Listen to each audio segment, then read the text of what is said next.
দেশের ভাই রে, বন্যা কোথা যাই রে, একটু শান্তি বলো কোথায় গিয়ে পাই রে।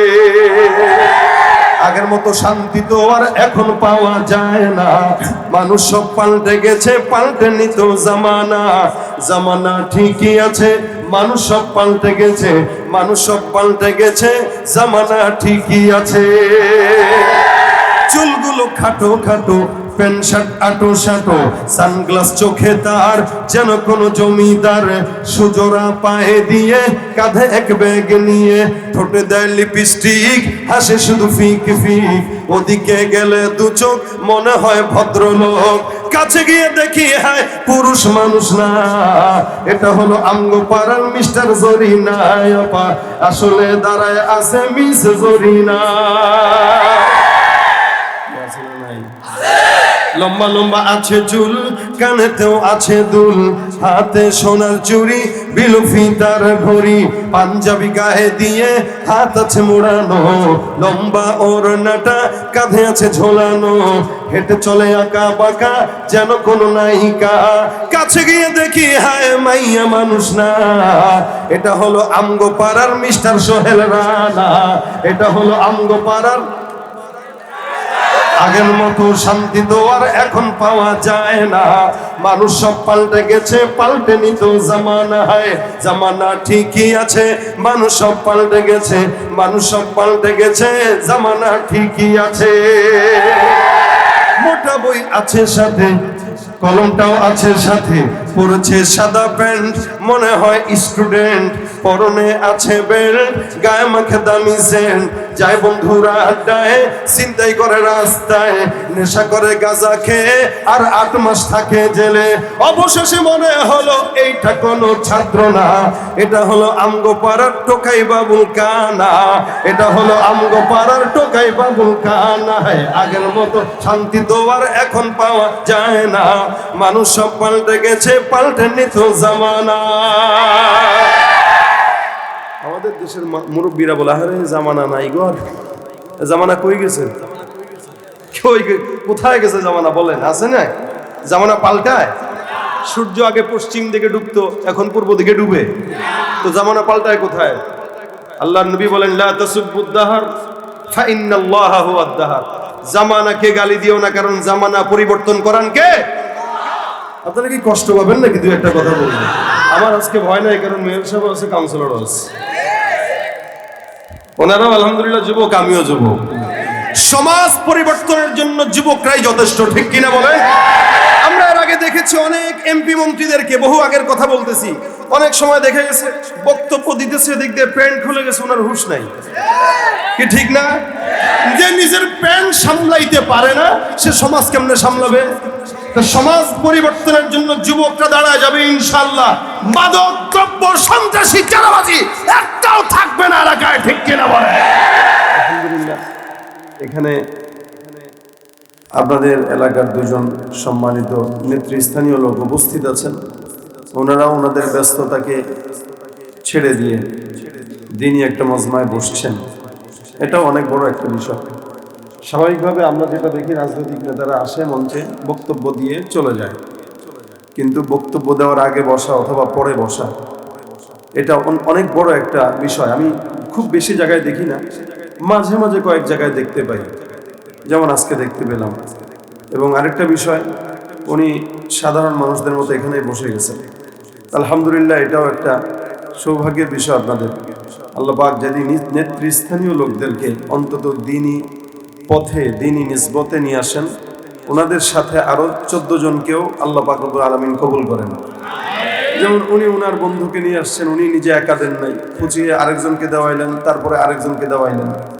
এটা হইলো উনি বলার কারণে তারা বলতে পারে নাই, এবং ওনার কথা ওনারা মেনে নিছে।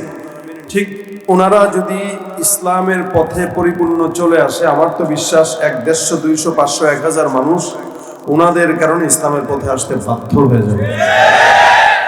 এই জন্য রাসূল সাল্লাল্লাহু আলাইহি ওয়াসাল্লাম ইসলামের দাওয়াত আবু বকরের কাছে দিয়েছেন, ওমরের কাছে দিয়েছেন, কি বলে, গরিবদের ঘরে ঘরে দরজায় দরজায় দিয়েছেন, কিন্তু রাসূল সাল্লাল্লাহু আলাইহি ওয়াসাল্লাম বড় লোকের দরজায় যায় দাওয়াত দেন নাই। বুঝেন, রাসূল বড় লোকের দরজায় যায় দাওয়াত দেন নাই, রাসূল বড় লোকের জন্য দোয়া করছেন, কি আল্লাহ নবী দুইজনের জন্য দোয়া করেছেন যখন ইসলাম মাত্র শুরু হয়। আবু বকর সিদ্দিক প্রথম মুসলমান, যুবকদের মধ্যে, সমবয়সীদের মধ্যে, মহিলাদের মধ্যে খাদিজাতুল কুবরা, মেয়েদের মধ্যে ফাতেমাতুজ জাহরা, যুবকদের ভিতরে আলী কাররামাল্লাহু ওয়াজহা। এছাড়া মুসলমান কেউ নাই। তো নবী বলেন, আল্লাহ কয়টা দিয়ে কি করব আমি? এদেরকে দিয়ে কি হবে? এরা গরিব, এরা আমার সমবয়সী, আমার আত্মীয়, এদেরকে দিয়ে ইসলামের খেদমত কিভাবে হয়? রাসূল সাল্লাল্লাহু আলাইহি ওয়াসাল্লাম হাত তুলে দোয়া করলেন, আল্লাহুম্মা আইজ্জাল ইসলাম বিআহাব্বাইনি হাদাইনি রাজুলাইন বিউমর ইবনে আল খাত্তাব ওয়া জাহল ইবনে হিশাম। আল্লাহ দুইজনের একজনকে আপনি কবুল করেন। রাসূল বড় লোকদের জন্য দোয়া করছেন আল্লাহর কাছে যে আল্লাহ এর কবুল করেন। কেন? বলে এ যদি ইসলামের পক্ষে চলে আসে অসংখ্য মানুষ চলে আসবে। আল্লাহ পাকের হাবিব দোয়া করেছেন, আল্লাহ পাক রব্বুল আলামিন দোয়া কবুল করেছেন, যার কারণে হযরত ওমর রাদিয়াল্লাহু তাআলা আনহু নবী করিম সাল্লাল্লাহু আলাইহি ওয়াসাল্লামকে আঘাত দিতে যেও উল্টা নিজে মুসলমান হয়ে ঢুকছেন। এটা রাসূলের দোয়ার বরকত। এজন্য আমরা দোয়া করি দেশের মাথা অথবা সমাজের মাথা যারা, আল্লাহ পাক এদেরকে আগে দ্বীনি বুঝ দান করুন। আমি আপনাদেরকে এমন একটা বিষয় নিয়ে বলবো যে বিষয়টা আমি মাঠে ময়দানে কোনোদিন এভাবে আলোচনা করি নাই। সেটা হচ্ছে সমাজের মানুষদের ভিতরে শান্তি প্রতিষ্ঠায় রাসূল করিম সাল্লাল্লাহু আলাইহি ওয়াসাল্লামের অন্যতম একটা কর্মসূচি ছিল, সেটা ছিল হলো সালাম। কি বলেন? সালাম। সালাম কর্মসূচিটা রাসূল সাল্লাল্লাহু আলাইহি ওয়াসাল্লাম দিতেন মহব্বত তৈরির জন্য। আজকে সমাজের ভিতরে মহব্বত নাই, কে কারে মারছে, কেন মারছে নিজেও জানে না, যে মরতেছে সেও জানে না, যে মারতেছে সেও জানে না।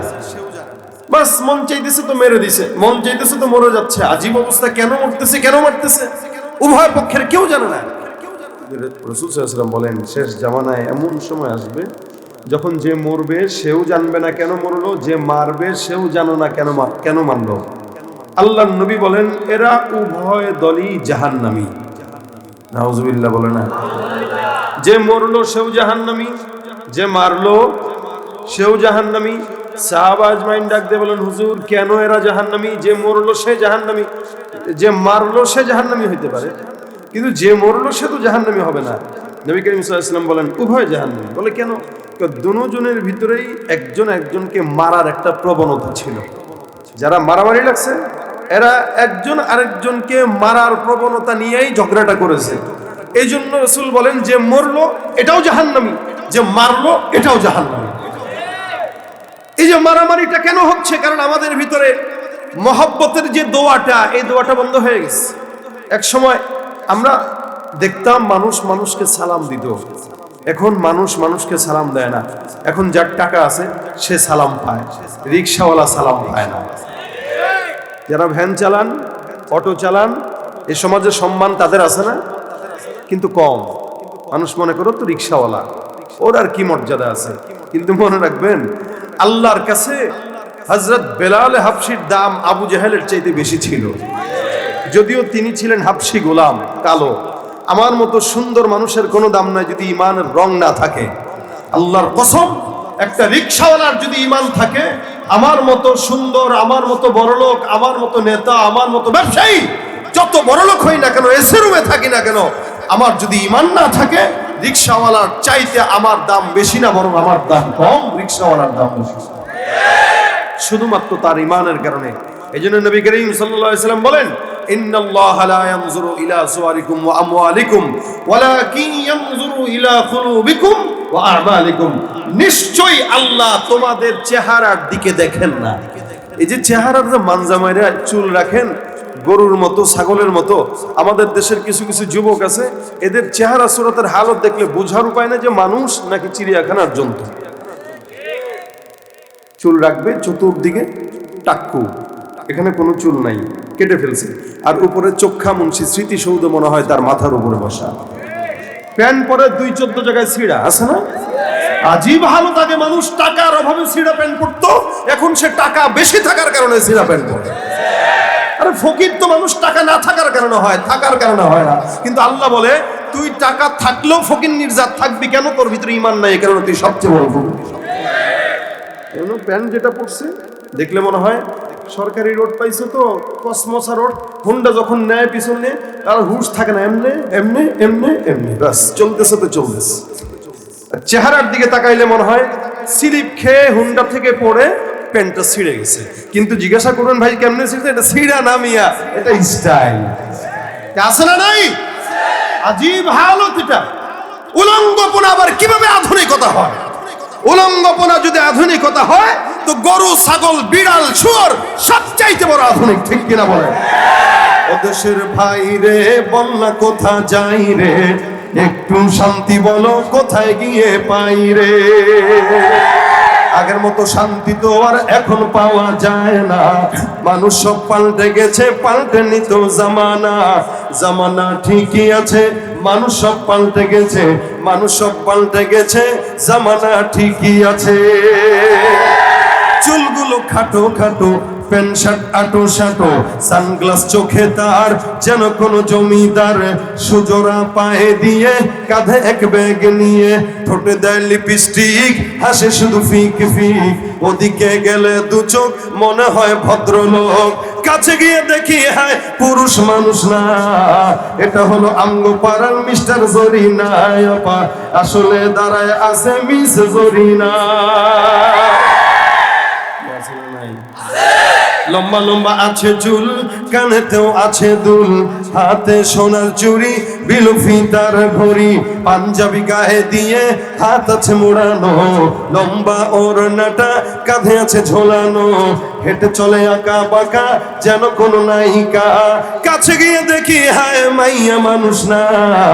এটা হলো আমগো পাড়ার মিস্টার সোহেল রানা, এটা হলো আমগো পাড়ার। আগের মতো শান্তি তো আর এখন পাওয়া যায় না, মানুষ সব পাল্টে গেছে, পাল্টেনি তো জামানা। হয় জামানা ঠিকই আছে, মানুষ সব পাল্টে গেছে, মানুষ সব পাল্টে গেছে, জামানা ঠিকই আছে। মোটা বই আছে সাথে, কলমটাও আছে সাথে, পরেছে সাদা প্যান্ট, মনে হয় স্টুডেন্ট, পরনে আছে বেল্ট, গায়ে মাখে দামি সেন্ট, যায় বন্ধুরা আড্ডায়, চিন্তাই করে রাস্তায়, নেশা করে গাঁজা খেয়ে আর 8 মাস থাকে জেলে, অবশেষে মনে হলো এইটা কোনো ছাত্র না, এটা হলো আমগো পাড়ার টোকাই বাবুল কানা, এটা হলো আমগো পাড়ার টোকাই বাবুল কানা। আগের মতো শান্তি তো আর এখন পাওয়া যায় না, মানুষ সব পাল্টে গেছে, পাল্টেনি তো জামানা। আমাদের দেশের মুরব্বীরা বলে আরে জামানা নাই গো, জামানা কই গেছে, কোথায় গেছে জামানা বলেন? আছে না জামানা পাল্টায়? সূর্য আগে পশ্চিম দিকে ডুবতো, এখন পূর্ব দিকে ডুবে, তো জামানা পাল্টায় কোথায়? আল্লাহর নবী বলেন লা তাসুব্বুদ দাহর ফা ইন্নাল্লাহা হুয়াদ দাহর, জামানাকে গালি দিও না, কারণ জামানা পরিবর্তন করান কে? আপনারা কি কষ্ট পাবেন নাকি দুই একটা কথা বলবেন? আমার আজকে ভয় নাই, কারণ মেয়র সাহেব আছে, কাউন্সিলরও আছে, ওনারাও আলহামদুলিল্লাহ যুবক, আমিও যুবক। সমাজ পরিবর্তনের জন্য যুবকরাই যথেষ্ট, ঠিক কিনা বলেন? আমরা এর আগে দেখেছি অনেক এমপি মন্ত্রীদেরকে, বহু আগের কথা বলতেছি, অনেক সময় দেখে গেছে বক্তব্য দিতেছে, দিক দিয়ে প্যান্ট খুলে গেছে, ওনার হুঁশ নাই, কি ঠিক না? যে নিজের প্যান্ট সামলাইতে পারে না, সে সমাজ কেমনে সামলাবে? সমাজ পরিবর্তনের জন্য যুবকরা দাঁড়ায় যাবে ইনশাআল্লাহ। মাদক দ্রব্য, সন্ত্রাসী, চাঁদাবাজি একটাও থাকবে না এলাকায়, ঠিক কিনা বলে? সমাজ পরিবর্তন করতে চান তো ইনশাআল্লাহ? ইনশাআল্লাহ। শুধুমাত্র কাউন্সিলরের দায়িত্ব আর মেয়রের দায়িত্ব আর প্রশাসনের দায়িত্ব নয়, প্রত্যেকটা মানুষ, আপনি এলাকার সন্তান হিসেবে আপনার দায়িত্ব এলাকা থেকে মাদক দ্রব্য দূর করা। ঠিক যারা বলতেছে এরা যদি খায়, কেউ খেতে পারো তো? আরে এত এত পরিমাণে সমাজে পচন ধরেছে, হায় হায়। আমি বহু আগে, যদিও 5-7 বছর আগের কথা, যে কোনো এক এলাকায় মাহফিলে গেছি, এলাকার নাম বলতেছি না। মাহফিলে যাওয়ার পরে দেখি 2 দলের ভিতরে ঝগড়া লাগছে। আমি মাহফিলের শেষে বললাম, ভাই আপনারা মারামারি লাগেন যা লাগেন, আমরা তো দূরের মানুষ, দূরে যাব, একটু বিদায় দেন। হুজুর আসতেছি, ওটা একটু থামায় আসি। এসে কিছুক্ষণ পরে 15-20 মিনিট পর, হুজুর বললেন না এত ভেজাল, এত ওয়াজ করেন, লাভ হয় কি? আমি কি হয়েছে, সমস্যা কি? কমিটি যুবকরা 2 ভাগ হয়ে গেছে। কেন? মাহফিলের টাকা যেগুলো উঠাইছিল ওই টাকার অর্ধেক টাকা দিয়ে একদল যুবক গতকাল ডাল খেতে গেছে। আমি পরে ওরে বললাম, ডাল কি বুঝাইছিলাম বুঝছি, আমি বললাম ভাই ডাল এত খাইতে মন চাইলে মাদ্রাসায় না পাঠাবেন, যত পানি ডাউল আছে সব মাদ্রাসায় পাওয়া যায়। ও মাদ্রাসায় না যায়, ডাল খেতে অন্য কোন জায়গায় যায়? আবার ওই ডাল খেতে টাকা লাগে, তো ফ্রি খাওয়া যায়। কৌজোর এটা এই ডাল না, আমি তো কোন ডাল, ওইটা আছে ভিন্ন। আচ্ছা যাক বুঝলাম। তাহলে মাহফিলের টাকা দিয়ে আজকালকার যুবকরা ওগুলাও কোন জামানায় আসলাম। আর এটা পানি যেরকম খায় সহজ মনে করে, ওইটাকে ঠিক এভাবে সহজ মনে করে খায়। যার কারণে দেখবেন চেহারার দিকে তাকাবেন, দুদিকে ঢুকে গেছে, গাল কেমন হয়ে গেছে, খেতে খেতে হাতের রগ ফুলে গেছে, শরীরের অবস্থা ভেঙে গেছে। কিন্তু সমাজে এই সমস্ত যুবকরাই সমাজের ভিতরে দাঙ্গা হাঙ্গামা সৃষ্টির জন্য কিশোর গ্যাং নামে গ্যাংও তৈরি করতেছে। এরাই যাকে একটা ধাক্কা দিলে মক্কায় যাবে, এর লিডার সেজে 14-15টারে একসঙ্গে নিয়ে মুরব্বীদেরকে দেখলে সিগারেটের ধোঁয়া তার নাকে ছাড়তেছে। এটা আপনার আমার অবহেলা। কেন? আমার সন্তান কোথায় যাচ্ছে আমি খোঁজ রাখতেছি না। কোনদিন কি সন্তানকে জিজ্ঞাসা করছেন রাত 12টা পর্যন্ত কোথায় থাকো? না তো করেন নাই। তো আপনার সন্তান গাঁজাখোর হবে না তো হবে কে? কোনদিন কি সন্তানকে বলছেন যা মসজিদে নামাজ পড়তে যা, সকালবেলা আমি নামাজ পড়ি, আই বাবা উঠ নামাজ পড়তে উঠ? কোনদিন জাগাইছেন? না, জাগান নাই। আপনি মনে করেন আরে আমার সন্তানটা সারা রাত ফেসবুক মোবারক চালাইছে, ফজরের 10 মিনিট আগে ঘুমাইছে, কেমনে ডাকি? হ্যাঁ, এই মহব্বতে আপনি আপনার সন্তানকে ডাকেন না, তো সন্তান গাঁজাখোর হবে না তো কি হবে? আপনি আপনার সন্তানকে কোনোদিন বলেছেন তুমি মোবাইলে কার সাথে চ্যাটিং করো, মোবাইলের ভিডিও কি দেখো, নগ্ন ভিডিও দেখো কিনা, ভালো কিছু দেখো কিনা, কার সাথে মিশতেছো, কি ছাইপাস খাইতেছো? কোনোদিন সন্তানকে তো বলেন নাই। তো আপনার সন্তান আপনাকে বৃদ্ধাশ্রমে পাঠাবে না তো কে পাঠাবে বলেন? এটার পিছনে দায়ভার আপনার। আপনি বাবা হতে পেরেছেন, কিন্তু সন্তানের জন্য সুন্দর একটা সমাজ উপহার দিতে পারেন নাই, সন্তানকে আপনি হাত করতে পারেন নাই, যার কারণে সন্তান বিপথে চলে গেছে। আর আপনি দোষ দেন জামানার, যে জামানা পাল্টে গেছে। জামানার জায়গায় আছে, আমরা পাল্টাইছি, কি ঠিক না? এই জন্য নবী করিম সাল্লাল্লাহু আলাইহি ওয়াসাল্লাম অন্যতম কর্মসূচি দিয়েছেন। রাসূল বলেন বান্দারা বেশি বেশি সালাম দাও। কেন? বলে সালামটা এমন একটা দোয়া যে বান্দা সালাম দেওয়া মানে, এই সালাম এটার দোয়া মানে কি বলেন তো? দোয়া কি বলেন তো সবাই? সালামের অর্থটা কি বলেন তো? আপনার উপরে উচ্চারণটা বলেন, আসসালাম আলাইকুম। কোন সালাম নাই কিন্তু, মনে রাখেন, বলেন আসসালামু। এটা হলো সালামের স্পষ্ট শব্দ।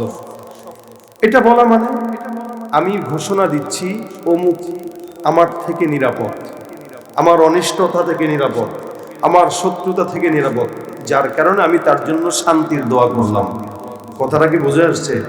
আপনার উপরে শান্তি বর্ষিত হোক, আপনার উপরে হোক, আপনার উপরে হোক, আপনার উপরে হোক, মানে কি আপনি আমার থেকে নিরাপদ। আবার আপনি যখন আমাকে বললেন ওয়ালাইকুম আসসালাম, আপনিও এই ঘোষণা দিলেন যে আপনিও আমার থেকে নিরাপদ, যার কারণে আমি বললাম আপনার উপরেও শান্তি বর্ষিত। এটা তো সবচেয়ে বড় দোয়া। এখন এই সমাজে যদি শান্তির দোয়াই না থাকে তো অশান্তি তো আসবেই। এই শুধুমাত্র আমরা না, আল্লাহ পাক নিজে পর্যন্ত জান্নাতীদেরকে সালাম দিবে। আল্লাহ বলেন সালামুন কাওলাম মির রাব্বির রহিম, সালামুন কাওলাম মির রাব্বির রহিম, মুমতাজুল ইয়াওমা আইয়ুহাল মুজরিমুন। সমস্ত উম্মতদেরকে, জান্নাতীদেরকে আল্লাহ পাক ডাক দিয়া বলবেন সালামুন কাওলাম মির রাব্বির রহিম। সমস্ত জান্নাতীরা তোমরা তোমাদের রবের তরফ থেকে সালাম গ্রহণ করো। সুবহানাল্লাহ। কে সালাম দিবে? আল্লাহ। সমস্ত বান্দাদেরকে আল্লাহ পাক রব্বুল আলামিন সালাম দিবে। জান্নাতীরা একজন আরেকজনের সঙ্গে সাক্ষাৎ হবে, একজন আরেকজনকে বলবে তাহিয়াতুহুম ইয়াউমা ইয়ালকাউনাহু সালাম। জান্নাতীরা একজন আরেকজনকে দেখলে সালাম দিয়া বলবে আসসালামু আলাইকুম ওয়া রাহমাতুল্লাহ। জান্নাতের মধ্যেও সালাম থাকবে। নবী করিম সাল্লাল্লাহু আলাইহি সাল্লাম বলেন সালামের ঘোষণা দাও, একজন আরেকজনকে, বিবিকে দাও, সন্তানকে দাও। আল্লাহর নবী বলেন তোমাদেরকে আমি পয়গম্বর বললাম তোমরা ততক্ষণ পর্যন্ত ঈমানদার হতে পারবা না যতক্ষণ একজন আরেকজনকে মহব্বত না করবা, আর একজন আরেকজনকে মহব্বতের জন্য আমি একটা তোমাদেরকে আমল শেখাই দিই। নবী বলেন আফশুস সালাম বাইনাকুম, আরে তোমাদের পরস্পরের মধ্যে সালামের প্রচলন ঘটাও, আল্লাহ পাক দিলের মধ্যে একজন আরেকজনের মহব্বত ঢুকায় দিবে। সালামের মাধ্যমে মহব্বত হয়। সালামটা কিভাবে বলে? আসসালামু আলাইকুম। যে দিবে নেকি কয়টা? জোরে বলেন। কে কয় 90? দেখছেন নি? 10টা। কয়টা? 20টা। কয়টা? 20টা। বলেন, আমি বলি, বলেন, প্রথম বলেন 10টা, তারপরে 20টা, তারপরে 30টা। রাসূল সাল্লাল্লাহু আলাইহি ওয়াসাল্লাম বসা, এক সাহাবী আসলেন, আল্লাহর নবীকে সালাম দিলেন, আসসালামু আলাইকুম। কি? আসসালামু আলাইকুম। নবী বলেন আশারা। সাহাবী একজন বলেন, হুজুর কি? বলে এটা 10 নেকি পাইছেন। সুবহানাল্লাহ। সালাম দিলেন কতটুকু? বলে আসসালামু আলাইকুম, এতটুকু। নবী বলেন 10 নেকি পাইলো। আরেকজন ব্যক্তি আসলো, ডাক দিয়া বলে আসসালামু আলাইকুম ওয়া রাহমাতুল্লাহ। নবী বলেন 20, এটা 20 নেকি পাইলো। সুবহানাল্লাহ। আবার আরেকজন ঢুকে বলে আসসালামু আলাইকুম ওয়া রাহমাতুল্লাহি ওয়া বারাকাতুহু। নবী বলেন 30, এই ব্যক্তিটা 30 নেকি পাইলো। আল্লাহ নবী বলেন সালাম 3 প্রকার, একটা আসসালামু আলাইকুম, আরেকটা ওয়া রাহমাতুল্লাহ, আরেকটা ওয়া বারাকাতুহু। যে বান্দা আসসালামু আলাইকুম বলবে আল্লাহ তাকে 10 নেকি দিবে, যে বলবে আসসালামু আলাইকুম ওয়া রাহমাতুল্লাহ তাকে 20 নেকি দেওয়া হবে। যে বান্দা বলবে আসসালামু আলাইকুম ওয়া রাহমাতুল্লাহি ওয়া বারাকাতুহু, আল্লাহ নবী বলেন আল্লাহ পাক তাকে 30টা নেকি দান করে দিবে।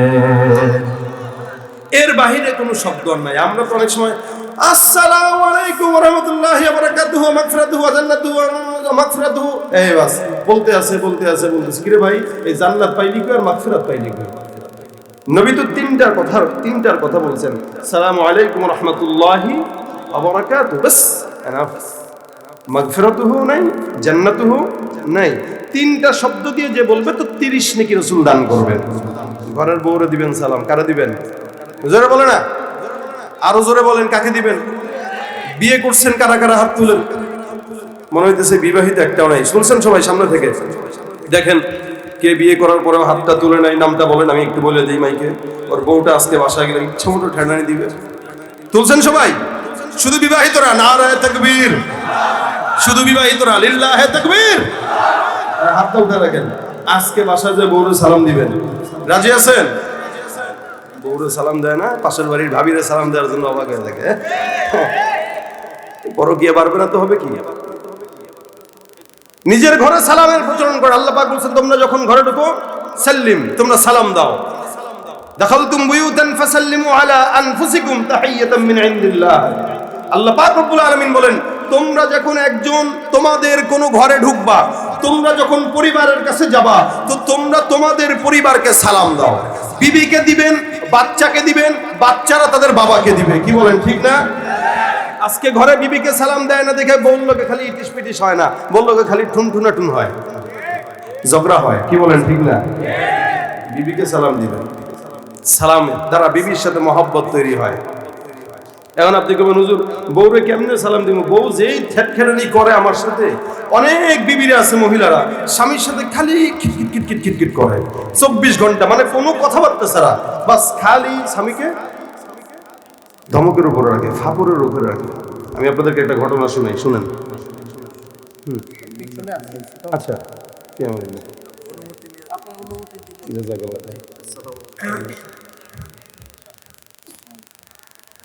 দেখেন ঘরের বিবিকে সালাম দিবেন। রাসূল সাল্লাল্লাহু আলাইহি ওয়াসাল্লাম বিবিকে সালাম দেওয়ার কথা বলছেন। আল্লাহ পাক কোরআনের কথা বললেন ফাসাল্লিমু আলা আনফুসিকুম, সালাম দিবা ঘরের বিবিকে, সুন্দর করে সালাম দাও, বউকে সালাম দাও, বাচ্চাকে সালাম দাও। কারণ নবী করিম সাল্লাল্লাহু আলাইহি ওয়াসাল্লাম বলেন যে তার ঘরে সালাম দিল না, এই ব্যক্তির মতো কৃপণ ব্যক্তি আর দুনিয়ার জমিনে কেউ নাই।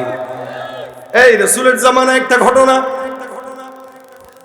কোন একটা বিশাল বড় একজন সাহাবীর মাজরা ছিল। মাজরা মানে খেজুর বাগান, খেজুর বাগান ছিল।